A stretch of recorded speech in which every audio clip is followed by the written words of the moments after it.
Ethan Miller had built his life on precision. Every morning at 6:30 a.m., he was already in the gym.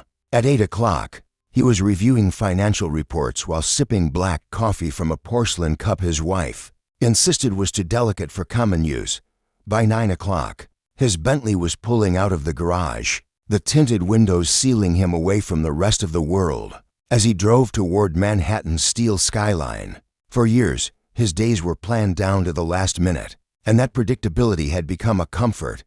But on this particular Friday afternoon, his schedule betrayed him. The quarterly board meeting of his tech conglomerate ended 2 hours ahead of schedule, a rare victory. He should have gone to the golf club to celebrate or lingered at the cigar lounge downtown. Instead, some instinct told him to head straight home, to his sprawling Hamptons mansion where marble columns framed the entrance and glass walls gleamed in the sunlight.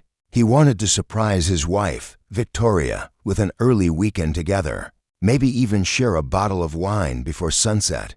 He parked the Bentley in silence, his Italian leather shoes clicking across the driveway as he entered through the main door. The moment he stepped inside, something felt wrong. The grand foyer, usually echoing with Victoria's carefully curated playlists of classical piano, was filled with a sound so jarring that Ethan froze in place. It was the sharp, staccato rhythm of high heels striking marble, punctuated by a dull, sickening thud, and then faint, almost swallowed by the cavernous living room, a muffled cry.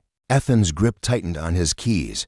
He moved toward the noise, each step heavier than the last. And then he saw it. On the far side of the living room, where sunlight filtered through floor-to-ceiling windows, stood his wife, Victoria Miller, elegant, blonde, her posture flawless as always, was towering over a small, trembling figure. At her feet was Amara Johnson, the 8-year-old daughter of Gloria, their longtime housekeeper. The girl's thin arms shielded her face as she cowered in the corner, a broken porcelain vase beside her. A trickle of blood ran down her scraped knee, and Victoria, his wife of 3 years, was kicking the child. "Useless brat," Victoria hissed, her voice sharper than the shards of porcelain scattered across the rug. "How many times do I have to tell you not to touch my things?" Ethan froze, the keys to his Bentley still dangling uselessly in his hand. He blinked once, twice, as if the scene before him might vanish like smoke. But it didn't. Every detail was clear, the hatred twisting Victoria's face, the terror etched into Amara's small frame, the heavy air vibrating with cruelty. He felt his stomach clench. For 3 years, he had believed Victoria was flawless.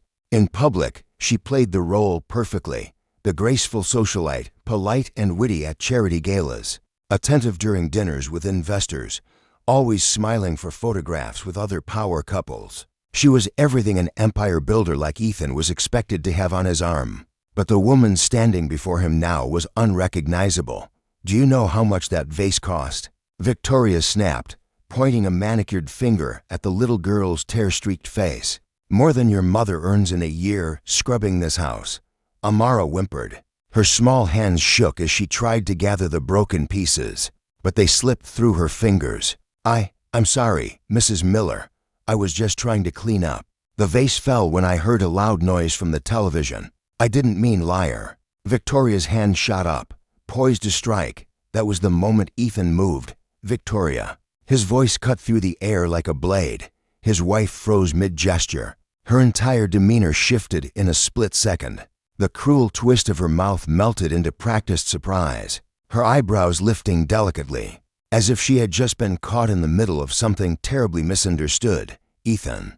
"Darling," she exclaimed, lowering her hand. "I didn't hear you come in." "This child," she broke the Ming vase. "You know, the one my father gifted us for our wedding."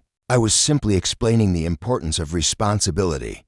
But Ethan wasn't looking at her. His gaze was locked on Amara, the way she flinched even now, at the cut on her knee, at the silent plea in her wide brown eyes. He knelt slightly, lowering himself to her level, but careful not to move too close. "Amara," he said gently, ignoring the sharpness in Victoria's stare. "Are you hurt?" The girl nodded timidly, her voice barely audible. "My mom went to the market. She'll be back soon." Ethan's chest tightened. He'd known Amara since she was a toddler. Gloria had been with the family long before Victoria ever arrived. first serving Ethan's parents, then continuing after his father passed away. Amara often tagged along during school breaks. She was bright, curious, always polite. To see her now reduced to trembling silence ignited something deep inside him. "Tell me," Ethan asked softly, "has Mrs. Miller spoken to you like this before? When I wasn't here?" The silence that followed was heavier than any answer. Amara looked down, then up at Victoria, then back at the floor. Her lips quivered. Victoria's smile hardened. "Ethan, really? You're overreacting. It was just an accident. I was teaching her to be careful. That's all."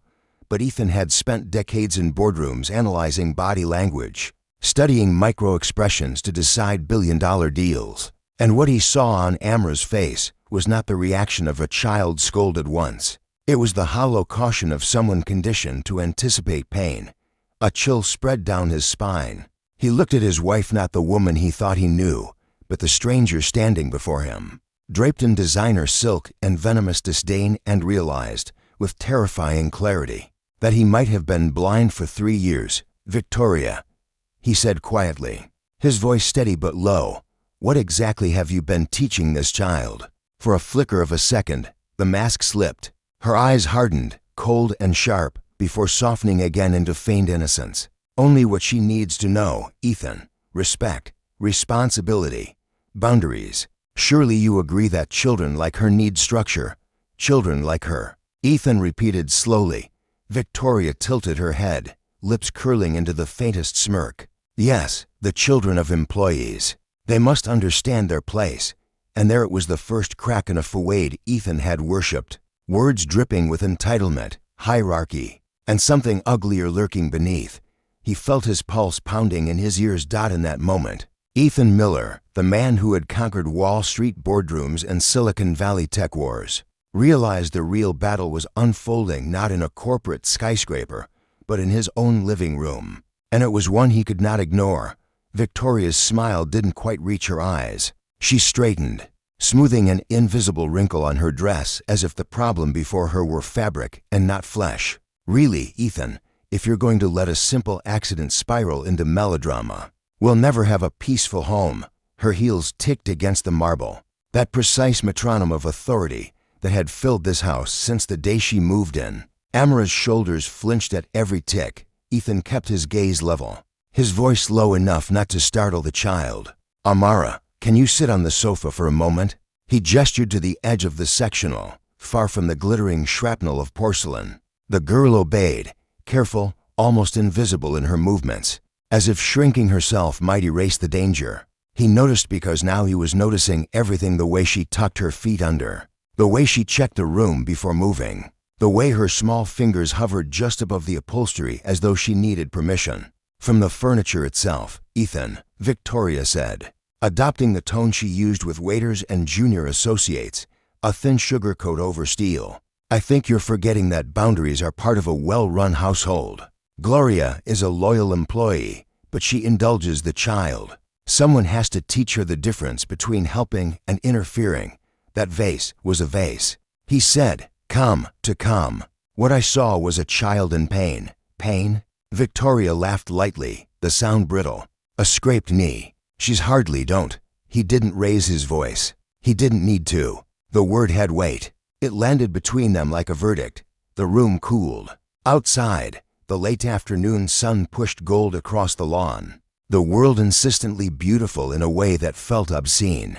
Ethan tried to align the image of his wife at galas, leaning in attentively to donors from Midtown foundations, practicing empathy with the precision of a sommelier describing tannins with the woman who had just kicked a child because porcelain shattered. The images did not coexist. They collided. He turned to Amara again. "Did you hear something on the TV that scared you?" She nodded, eyes flicking to Victoria and back down. "A lady yelling at a little girl. She said mean things." "What things?" Ethan asked softly. Amara's throat worked. Like Mrs. Miller says when my mom goes to the market, about how I should remember my place, that I should be grateful, that kids like me shouldn't touch expensive things." The words traveled through Ethan like ice water. He'd spent years decoding investor spin, stripping language of its perfume to find the poison underneath. There was no perfume here, only poison. He saw again every dinner party where Victoria, luminous in white, had tilted the conversation toward meritocracy and standards, her lips curving when someone said self-made as if the phrase belonged to her. He remembered the one time Gloria's hand had shaken while pouring wine, the tiny ring of Cabernet that bled onto the linen. Victoria's smile had tightened then, too, just for a breath, before smoothing out again. He crouched near the coffee table, gathering the larger shards himself. The porcelain bit his fingertips through the napkin he used as a barrier. Small, angry teeth. "Amara," he said, eyes on the floor so she wouldn't have to meet them if it frightened her. "Has Mrs. Miller ever told you what would happen if you told anyone about how she speaks to you?" A long quiet. The clock on the mantel dared to tick. "She said my mom would lose her job," Amara whispered, "and that we have to leave, and that people like us don't get second chances." Her hand drifted unconsciously to her knee, pressing at the sting. "She said if I was good, I could stay. But good means quiet." In the hallway mirror, Ethan caught a split-second reflection of Victoria's face, something hard and reptilian flashing across it before the familiar veneer flowed back into place. She moved closer, voice warmed for effect. "Ethan, sweethearts are prone to dramatics. You know that. Children interpret discipline as cruelty. It's developmental. Discipline," he repeated, tasting the word like ash. He stood, leaving the napkin and shards on the glass. "Say it plain, Victoria. What exactly are you disciplining? Curiosity? Childhood? Or is it something else?" Her chin lifted. "Respect, order, gratitude. Skills their mothers should teach them. But if they won't, then I must. That's the reality of a house like this. A house like this," he said. And the phrase sounded to his ears like an indictment, not a privilege. "Built by people like me, cleaned by people like them, and policed by people like you." She smiled, almost pitying. There it is, the naive philanthropist. "Ethan, you spend 14 hours a day with founders and financiers. You of all people know how stratification works. The world has tiers. Pretending otherwise is cruelty." A small noise at the doorway drew all eyes. Amara's mother, Gloria, stood there with a paper bag cradled against her chest, the logo from a Hamptons market bending across the curve of brown paper. Her gaze found her daughter's knee in an instant, then the vase, then Victoria. The practiced bow of her shoulders returned, as if all the years in service had taught her spine to bend. Before her mind had time to think, double quotes, "Ms. Miller," Gloria said softly, "I can clean this. I'm sorry for the mess." Ethan watched his wife's expression soften with false benevolence, a trained hostess sliding into role. "Gloria, dear, accidents happen. We were just discussing supervision. It might be better if Amara waits in the kitchen when you're tidying the living room. Fewer temptations, fewer risks." Gloria's mouth opened and closed. "Yes, ma'am, Gloria," Ethan said, cutting through the script. "Please take Amara to the kitchen and wash her knee. I'll bring the first aid kit." He caught the flicker of relief on the girl's face, the micro-expression of escape. He also caught the flinch the way she braced at the sound of Victoria's voice, even when that voice was dressed in silk. Conditioning, Pavlovian. Learned fear shouldn't be vocabulary for an 8-year-old. And yet, they disappeared down the corridor. The silence left behind felt clinical. He could hear the ocean distantly, that indifferent hush at the edges of wealth. He turned to Victoria, who was already reaching for her phone, already preparing the narrative. "Don't bother," he said. She arched a brow. "With what?" "Whatever version you're about to text to your friends." A touch of amusement lit her eyes. "You think I'm careless? Ethan, I've managed optics long before you met me." She set the phone down deliberately. "But if you want this on the table, let's put it there." She gestured around, as if the room itself were a tribunal she presided over. "You were raised in privilege. You know how servants' children can be entitled to your space, your things. Someone has to teach them that access isn't ownership." He studied her. "And you think kicking an 8-year-old is pedagogy?" She didn't blink. "I think a scrape on the knee is a cheap lesson when the alternative is stealing, or destroying something with real value." The temperature of her voice dipped, just enough for the meaning beneath to show through. "We do these families a favor, Ethan. Don't romanticize them." There it was, unadorned. He remembered the charity luncheon where Victoria had accepted a plaque for community partnership, thanked the donors, and told a story about breaking cycles. He remembered thinking then that the applause sounded like rain on glass, pretty, remote, not touching anything that mattered. He realized now it had never been rain. It had been static, a movement in the doorway, again the briefest silhouette of Amara's small frame. Then gone. Had she come back for something? Had she been listening? The thought unsettled him. Children shouldn't have to eavesdrop for safety. He stepped closer to his wife, not threatening, simply present. If I look into this, what will I find? If I ask Gloria questions without you in the room, what do you think she'll say? Victoria's mouth curved. Whatever she thinks will keep her employed, which, incidentally, is something you should think about. The market is saturated with cleaners. It would be a shame if gratitude were replaced by gossip. Is that a threat? He asked. It's a reality, she said, the word again, polished like a stone she'd turned in her palm 1,000 times. You wanted to play savior? Don't do it in my house. He didn't recognize the woman before him. Maybe he never had. Maybe he had married a performance costuming, lighting, and lines rehearsed to fit a man like him. It occurred to him, with a clarity that felt like oxygen after being underwater too long, that he would have to test every assumption he'd made about the last 3 years. The way a good CEO stress tests a model. He would have to gather data, quietly, precisely. He would have to protect the vulnerable while the powerful performed benevolence. He turned, retrieving the small first aid box from the console table drawer. I'm going to the kitchen. Victoria's laugh followed him, soft and contemptuous. Bring the child a bandage, Ethan, since you've made pain the point. He paused at the threshold, not looking back. Pain was already the point. I'm interrupting it. In the hallway, the air felt different, less perfumed. More real, the faint citrus from the cleaning solution, the hum of the fridge, the muffled whisper of mother and daughter. He rounded the corner quietly. Gloria sat at the breakfast bar, dabbing at Amra's knee with a tenderness that made his throat ache. The girl didn't cry. She held still like a soldier, eyes on a point just beyond her mother's shoulder. He set the kit down. May I? He asked. Amara glanced at Gloria, who nodded. Ethan cleaned the scrape carefully. The antiseptic sting, a small honesty in a house that had forgotten how to tell the truth. When he finished, he pressed a cartoon bandage over the wound, one of the silly ones he kept for visiting nieces and nephews. A smiling astronaut beamed up from Amara's skin. The tiniest shrug of her shoulders, almost a laugh, almost a breath moved through her. Thank you, she murmured. You're welcome, he said. And Amara, you're allowed to make noise. And mistakes. That's what children do. Her eyes lifted, cautious and luminous. Not here, she said. Not when she's home. He felt the decision settle inside him, heavy and irrevocable. He had run companies with less clarity than he felt in that moment. Then we'll change what here means, he said. Starting now. Ethan remained in the kitchen a moment longer, his hands braced against the counter, feeling the cool marble press into his palms. Gloria hovered nearby, unsure whether to speak, her eyes darting between her daughter and her employer. Amara sat on the stool, her small legs dangling, her gaze fixed on the cartoon bandage as if it were a shield against the world.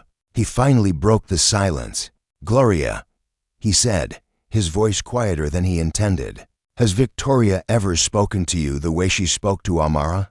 Gloria stiffened. Years of working for wealthy families had taught her that this was dangerous ground. She adjusted the paper bag still sitting on the counter, her knuckles whitening. Mr. Miller, she whispered. I don't want to cause trouble. Ethan crouched so he could look her in the eye. You're not causing trouble. I need the truth. Her lips trembled. For a moment, it seemed she would remain silent, but then Amara slipped her small hand into her mother's, and that simple touch broke the dam. Yes, Gloria admitted, her voice cracking. She calls me careless, says people like me should be grateful to even set foot in a place like this. She says, if Amara speaks out, we'll lose everything. And I believed her. Tears welled in her eyes. It's just me and Amara. I couldn't risk it. Ethan's jaw clenched. He'd been blind. He realized, willfully blind. Victoria had cultivated her image so carefully that he never looked past it. But now the mask was off. and what he saw was uglier than he could have imagined. "Gloria," he said firmly, "you and Amara are safe now. I won't allow her to treat you this way again." Before she could respond, the sound of heels echoed in the hallway. Victoria appeared in the doorway, her expression smooth, her voice dripping with honey. "Ethan, darling, I hope you're not letting this misunderstanding spiral out of control." He turned, his expression unreadable. "Misunderstanding?" "Yes," she said, stepping into the kitchen as though she owned the very air. "Children exaggerate. Employees misinterpret. And you have always been too trusting." Amara shrank behind her mother, her shoulders tense. Ethan noticed. He also noticed the way Gloria lowered her gaze instantly, as though years of subservience had trained her body to obey before her mind could resist. Victoria continued, her tone sharpened with each word. "If you keep indulging them, Ethan, they'll start to believe they're equals. Do you want that? Chaos in your own home?" Her words landed like shards of glass. Ethan stared at her, the realization fully crystallizing. This wasn't just cruelty. It was ideology. She truly believed in a hierarchy that placed her above everyone else. "No," Ethan said quietly. "I want truth in my home. I want safety. I want respect. Things you clearly don't understand." Victoria's mask cracked then, only for an instant. Her lips pulled back in something between a sneer and a smile, her eyes cold. "Careful, Ethan. Don't forget who keeps this house running." But Ethan wasn't intimidated. He had spent his career dismantling competitors with a smile, outmaneuvering billionaires who thought themselves untouchable. And now, for the first time, he realized the real enemy was standing in his own kitchen. He turned to Gloria and Amara. "Go upstairs, rest, I'll handle this." Gloria hesitated, but the look in Ethan's eyes convinced her. She guided Amara out of the room, the child clutching her mother's hand as if it were a lifeline. Once they were gone, Ethan faced his wife. "Victoria," he said slowly, "for 3 years, I thought I knew you. But today, I saw who you really are." Her smirk deepened. "And what are you going to do about it?" The question hung between them, heavy as lead. Ethan didn't answer yet, but in his mind, the first threads of a plan were already taking shape. The house was too quiet after Gloria led Amara upstairs. Ethan stood in the kitchen, staring at the faint trail of blood on the marble that Amara's knee had left behind. A child's pain, small but undeniable, written into the very floors of his home. He couldn't unsee it. Victoria leaned against the counter as though nothing had happened. She swirled the last of her chardonnay in its crystal glass, her posture relaxed, as if this were just another cocktail hour. "Ethan, really, you're overreacting. If you start doubting me every time a maid's child cries, where will it end?" He turned slowly, his expression measured. "It ends here, Victoria." Today, her eyes flickered, but her smile held. "So dramatic. You've always had a weakness for theatrics. It's part of your charm, I suppose. Investors eat it up. But in this house, it makes you look gullible." Ethan walked past her, into the living room where the shards of the vase still glittered on the floor. He crouched, running his finger along one jagged edge until it nicked his skin. A single bead of blood welled up, bright red against porcelain white. "Accidents leave marks," he said quietly. "But so does cruelty." Victoria tilted her head, feigning innocence. "You're bleeding now. Should I be accused of assaulting you too?" He didn't answer. He was remembering moments he had dismissed Gloria's hesitant smiles, Amara's silence at dinner when she occasionally joined her mother, the way Victoria always referred to them as the help rather than by name, and the charity luncheons, the speeches about giving opportunities to the underprivileged that now rang hollow in his ears. "Tell me, Victoria," he said at last, "why do you speak to them that way when I'm not home?" Her mask slipped, just for a second, long enough for the disdain to surface. "Because someone has to.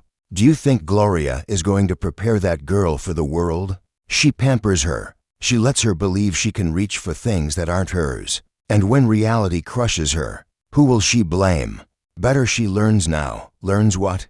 Ethan pressed. "That she doesn't belong," Victoria said flatly. "That she should be grateful to breathe this air, to live under this roof. Without us, she's nothing." The words landed like blows. Ethan straightened, his face hardening. "She's a child, Victoria. An 8-year-old girl, and she's already dangerous, Victoria countered. Look at her dark skin, wide eyes, eager to touch everything shiny. That's how it starts. First they break a vase.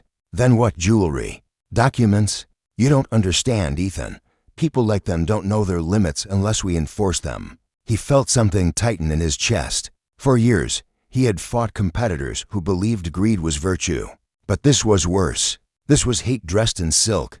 A sudden sound behind them interrupted the tension. The front door opened, followed by hurried footsteps. Gloria reappeared, her arms empty this time, her face pale. She must have rushed back down, unable to stay away. She froze at the sight of Victoria, then dropped her gaze instantly. Mr. Miller, she whispered, I just wanted to thank you for helping Amara. She's resting now. Ethan noticed how her hands trembled, how her body angled slightly toward the exit as though preparing to flee at the first sign of danger. And he noticed, with a jolt, that Amara wasn't the only one conditioned by fear. Gloria had it too, etched into her spine, baked into her voice. Victoria's lips curled. Gloria, dear, perhaps it's best you focus on your duties instead of lingering where you're not needed. Gloria nodded quickly, but Ethan stepped in. Stay, Gloria. I want you here. The woman froze, torn between obedience and relief. Her eyes darted to him, searching for sincerity. Victoria's laughter broke the silence. My God, Ethan, look at you, playing savior. Do you think she'll thank you for it? Do you think they ever do? Gratitude isn't in their nature. Ethan's jaw locked. He turned to Gloria. Has she threatened you before? Gloria's breath hitched. She opened her mouth, but no words came. Her eyes shimmered with the weight of years unsaid. Answer him, Victoria demanded sharply. The sweetness gone, that was all Ethan needed. The command, the authority, the expectation of silence, it revealed everything. Gloria didn't need to confess. The truth was written in her hesitation. Ethan faced his wife, his voice low and dangerous. 3 years I've been blind. 3 years I let you convince me this house was whole. But it wasn't. It was poisoned. Victoria's face hardened, the socialite mask stripped away, revealing something colder beneath. Be careful what you say, Ethan. Empires fall faster than you think, especially when their leaders get distracted by pity projects. He stepped closer, his gaze steady. Then maybe it's time to build something better, something that doesn't depend on cruelty. Her eyes narrowed, but she said nothing. Gloria stood frozen, her daughter's safety written all over her trembling frame. Ethan realized then that he couldn't just confront Victoria. He had to protect Gloria and Amara, and to do that, he needed evidence, irrefutable proof of what had been happening behind his back. The CEO in him stirred, the strategist, the man who built an empire from nothing. If Victoria thought fear was her weapon, she had underestimated him. Ethan's mind was already racing, plotting his next move. Victoria poured herself another glass of Chardonnay, the clink of crystal sharp against the silence. She seemed almost amused now, as though Ethan's anger were a passing storm she could simply outlast. You'll calm down, darling. You always do. And when you do, you'll see that I've only been protecting this house from chaos. Ethan didn't respond. He was watching her the way he watched adversaries in the boardroom, calculating, dissecting, waiting for the slip that revealed the truth. And the slip had already come. He had heard it in her tone, in the words people like them, in the contempt she no longer bothered to hide. He excused himself quietly, retreating to his office. Once the door shut behind him, he moved with purpose. The sleek mahogany desk that had hosted million-dollar negotiations now became the staging ground for something far more personal. He slid open the top drawer, retrieving a small device most visitors never noticed, a portable recorder. He had once used to dictate notes on flights. He tested it, tiny red light blinking alive. If he was going to confront Victoria properly, he needed evidence, words that could not be denied, cruelty captured in her own voice. He slipped the recorder into his pocket just as a soft knock sounded. Mr. Miller? It was Gloria, her voice tentative. He opened the door to find both her and Amara standing there. The little girl clutched a worn teddy bear against her chest, her eyes wary but determined. Come in, Ethan said. They stepped inside, and once the door was closed, The air grew heavy with unspoken truths. Gloria twisted her hands together, her voice low. "I don't want to speak out of turn, sir, but I think you should know this isn't the first time." Ethan nodded slowly. "Tell me." Amara's small voice interrupted before her mother could answer. "Mrs. Miller said if we told anyone, she'd say Mama was stealing her jewelry. She even showed us a bracelet and said she would hide it in our bag to prove it." Ethan's stomach dropped. The calculation of it, the deliberate cruelty, was worse than anything he had imagined. He crouched to Amara's height, his eyes level with hers. "Thank you for telling me," he said gently. "You were very brave," she said. "People like us should know our place," Amara whispered. "That we should be thankful just to be here. That we don't get to want more." Ethan swallowed hard. He had heard executives use similar rhetoric in boardrooms, cloaked in terms like market realities and social order. But coming from his wife, directed at a child and 8-year-old, it was unbearable. Gloria's eyes brimmed with tears. "Since the first month you married her, sir, I've tried to keep Amara away, but I need this job. Without references, we have nowhere else to go." Ethan placed a hand on her shoulder. "Steady. You won't lose your job. Not because of this. I promise you." Before Gloria could reply, footsteps echoed down the hallway. Victoria's heels again, sharp and sure. Ethan pressed a finger to his lips, then discreetly flipped on the recorder. The door opened without a knock. "There you are," Victoria said, her smile tight. "What a touching little conference. Ethan, honestly, you're letting sentiment cloud your judgment. Children lie. Employees lie. It's human nature." Amara stiffened, her grip on the teddy bear tightening. Gloria stepped instinctively in front of her daughter, her body a shield. Ethan stayed calm. "And what about you, Victoria? Do you lie?" Her eyes glittered. "I manage perception. It's what people like me do. And it's why this house runs the way it does. Order, Ethan. Without it, you'd be surrounded by chaos." "Order," he repeated, voice flat. "Is that what you call intimidation? Humiliation? Threats?" She shrugged elegantly. "Names don't matter. Results do. Look at them." She gestured toward Gloria and Amara. "Obedient, controlled, exactly as they should be." The recorder blinked silently in his pocket, capturing every word. Ethan leaned back against his desk, folding his arms. "And if I decided their obedience isn't the goal? If I decided dignity matters more?" Victoria's laugh was low and sharp. "Then you'd be a fool. And fools lose everything." It was there, the threat, naked and real. Not just against Gloria and Amara, but against him too. She wasn't warning him. She was daring him. Amara's small voice broke the tension. "Mr. Miller?" He looked down at her, and she asked the question that cut deeper than anything his wife could say. "Can we trust you, really?" The room went still. Ethan's throat tightened, because no child should ever have to ask that. No 8-year-old should measure whether an adult's promise was worth believing. He crouched again, meeting her eyes. "Yes," he said firmly. "You can trust me, and I will prove it." Victoria scoffed, swirling the chardonnay again. "Prove it to her, to the help." "Oh, Ethan, you've built an empire, but you still don't understand people. Fear is the only proof that matters. Fear is what keeps the world in line." Ethan rose, his expression steely. "Then maybe it's time to teach you a lesson about fear." For the first time, a flicker of uncertainty crossed Victoria's face. Ethan knew then that the tide was turning. He had the words, he had the evidence, and he had the determination.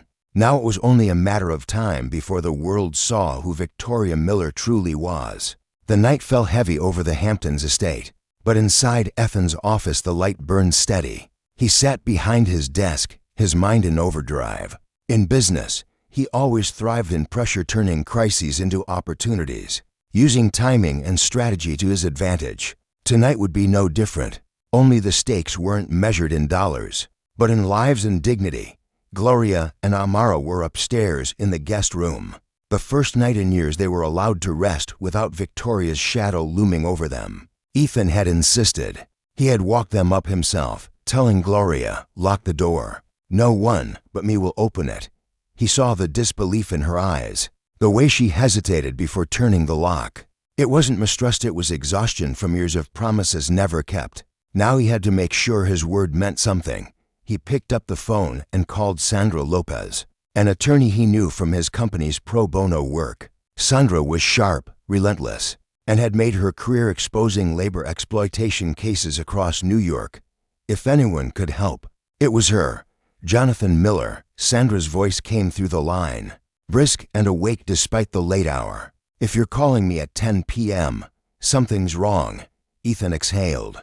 It's not business. It's personal. I need you to listen carefully. For 20 minutes, he laid it all out, the broken vase, the cut on Amra's knee, Victoria's words, the threats, the manipulation. He played a snippet from the recorder, Victoria's voice, dripping with disdain. Fear is the only proof that matters. Fear is what keeps the world in line. There was silence. Then Sandra spoke. Her tone clipped with focus. That's enough for an injunction if it escalates. But more importantly, it's enough for the truth. You need to document everything. Every word, every gesture. And you need to do it now, before she realizes you're fighting back.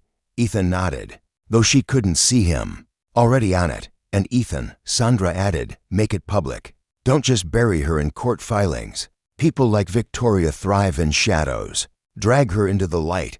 The advice aligned perfectly with what Ethan had already been planning. He had platforms: LinkedIn, Twitter, professional networks filled with tens of thousands who respected him. If Victoria thought fear was her shield, then exposure would be the hammer that shattered it. He didn't have to wait long for the opportunity. An hour later, Victoria stormed into his office, her composure cracking around the edges. I hope you're enjoying yourself, she sneered. I've been on the phone all evening cleaning up the mess you're making. Do you realize what happens if Gloria decides to sue? If she spreads lies? The press loves a sob story about the poor black maid and the evil white wife. Her words sliced through the room, ugly and unfiltered. Ethan's recorder blinked silently, capturing every syllable. Tell me, Victoria. Ethan said smoothly. What exactly do you fear they'll say? I fear nothing, she snapped, because no one will believe them. That's the beauty of power, Ethan. You wave a little money, and suddenly everyone remembers their place. Do you know how easy it was to make that girl tremble? To make her mother bow? Fear is cheap, and people like them. She stopped herself, realizing she'd gone too far. But Ethan didn't flinch. He simply reached across the desk, tapping the corner of his tablet where a red light pulsed. You should be more careful with your words, Victoria, because right now, 10,000 people are hearing every one of them. Her eyes darted to the screen. The tablet displayed his LinkedIn profile, the live stream counter climbing rapidly: 12,500, 13,200, 14,000 views. Comments flooded in, outrage spilling across the feed. This is abuse. She should be investigated. Protect the child. Victoria's face drained of color. You wouldn't. I already did, Ethan replied evenly. Her phone buzzed furiously. She picked it up, only to blanch as messages poured in. Your seat on the Hamilton Charitable Foundation is revoked. Malibu Country Club no longer welcomes your membership. We cannot be associated with you. You think this will destroy me? She hissed, her voice trembling now. You think the world cares about one little girl? As if on cue, the office intercom clicked on. Ethan had routed the sound to every room. From upstairs, Amra's small voice carried down, steady and unafraid for the first time. Mrs. Miller said I was worthless, but Mr. Miller told me I could trust him. And I do. The words hit like thunder. Ethan held Victoria's gaze. You underestimated everyone, Gloria, Amara, even me. But worst of all, you underestimated the truth. The live stream ticked past 25,000 viewers. Her empire of perception, built on cruelty and fear, was crumbling in real time, for the first time in 3 years. Victoria had nothing to say. Victoria stood frozen, her knuckles white around the stem of her glass. The live stream numbers climbed like a tide, swallowing the short 28,000, 32,000, 40,000 viewers. Comments scrolled so fast they blurred. How dare she? Call CPS immediately. This woman should never be near children again. Ethan didn't gloat. He simply turned the screen toward her, his voice calm but lethal. Every mask you've worn, every word you thought was private, it's all here now. Not curated charity speeches, not staged photo ops, just you. And the world finally sees who you are. Victoria's laugh came out brittle, a dry crack in the silence. Do you think this ends me, Ethan? I'll spin it. I'll tell them you twisted my words, that you're bitter. No, Ethan cut across her, his voice sharp as broken glass. You'll tell them nothing, because it isn't me saying these things. It's you. Your voice, your face, your contempt for an 8-year-old child broadcast live. Her phone rang again, vibrating violently across the desk. She glanced down. The Hamilton Foundation Board had terminated her position. The Malibu Country Club had revoked her membership. Sponsors, donors, friends gone in a flood. Every rung of the social ladder she had climbed with manicured precision was splintering beneath her feet. The office door opened quietly. Gloria stepped in, Amara's small hand clasped in hers. The girl looked at Victoria, but for the first time, there was no fear in her eyes. Mrs. Miller, Amara said, her voice clear, you told me I was worthless. But I'm not. I know that now. Victoria flinched as though the child's words carried more weight than the thousands of strangers. Online, Ethan felt something shift in the air, the balance of power, tilting at last. He knelt to Amara's level, placing a reassuring hand on her shoulder. You're more than enough, Amara, and no one will ever make you feel otherwise again. Not in this house. Not anywhere. Gloria's tears flowed freely. Mr. Miller, I don't know how to thank you. Ethan shook his head. Don't thank me. I should have seen it sooner. I should have protected you both years ago. His gaze hardened as he rose and looked back at Victoria. This ends tonight. For a long moment, Victoria said nothing. The silence was worse than her rage, worse than her mockery. She set her empty glass down with exaggerated care, lifted her chin, and walked out of the office without a word. The live stream ended minutes later, but its echoes didn't. Notifications still poured in, colleagues offering support, strangers calling for justice, friends severing ties with Victoria. The empire of fear she had built collapsed in real time, while Gloria and Amara clung to each other like survivors stepping off a sinking ship later. When the house was quiet, Ethan found himself standing at the window, looking out at the restless Atlantic. For years he had measured success by stock prices and quarterly gains. Tonight, success looked different, a bandage on a little girl's knee, a mother no longer trembling under someone else's shadow, the faint but steady hope that dignity could outlast cruelty. Amara padded into the room, her teddy bear tucked under her arm. Mr. Miller? He turned, softening. Yes, sweetheart. My mom always told me that good people don't care about the color of our skin. They care about what's inside. I didn't believe her before, but now I do. Her words pierced deeper than any investor's praise, any headline about his fortune. Ethan knelt, meeting her eyes. She's right, and you must never forget it. Amara smiled faintly, the first genuine smile he had ever seen from her in this house. Then she turned and went back upstairs. Ethan stayed at the window long after, the waves crashing against the shore. Tomorrow there would be consequences, divorce lawyers, reporters, perhaps even police. But tonight, one truth was undeniable. Fear had lost, and dignity had won.